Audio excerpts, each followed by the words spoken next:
Hello everybody and welcome to the Daily Review, episode number 202 for Friday, August 28th, 2009.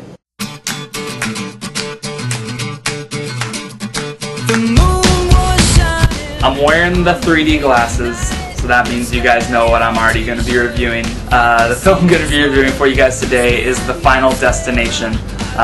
This film is directed by David R. Ellis, and it stars a bunch of people who I don't even care about, so I don't really want to get into it.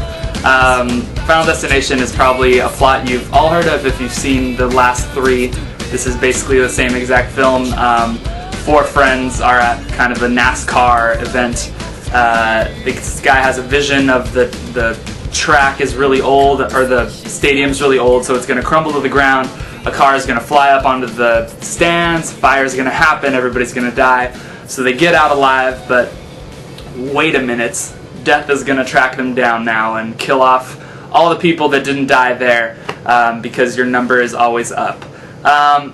The Final Destination is about as good as you're probably going to expect it to be. I think the one thing that I will say about the movie that I enjoy is that I think that the director and the writer understand why people see these movies. I don't think they're trying to make a fantastic film. I don't think that they really care. I think they know that people that go to the theater to see this just want to see people dying in really inventive ways. And I think some of them are pretty inventive, others are very blasé, but I think they know that people go to these movies just to try to have fun, and they don't really care about exposition or storyline or characters.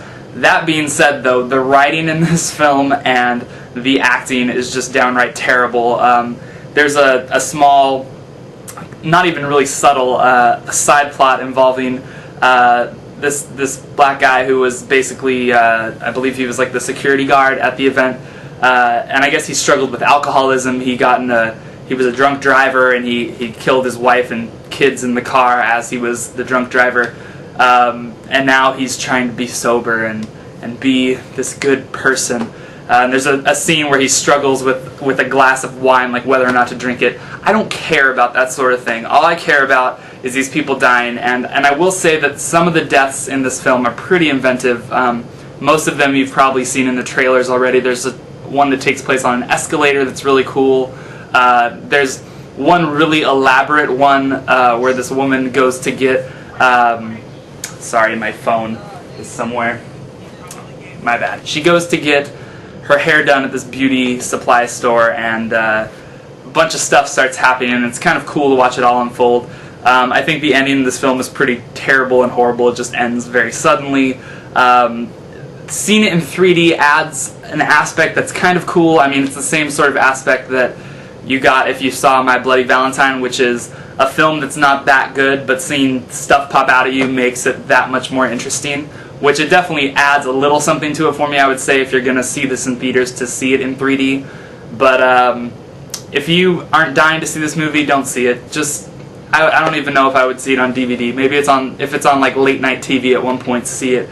I give The Final Destination a 2.5 out of 5. It's mildly entertaining, but it's not nearly as good as the first one was, which the first one, to me, when I first saw it, I was like, this is clever and inventive, and it actually had story and characters behind it, and this is just watching people die. Anyway, thank you guys very much for watching. I'll be back tomorrow with another one for you.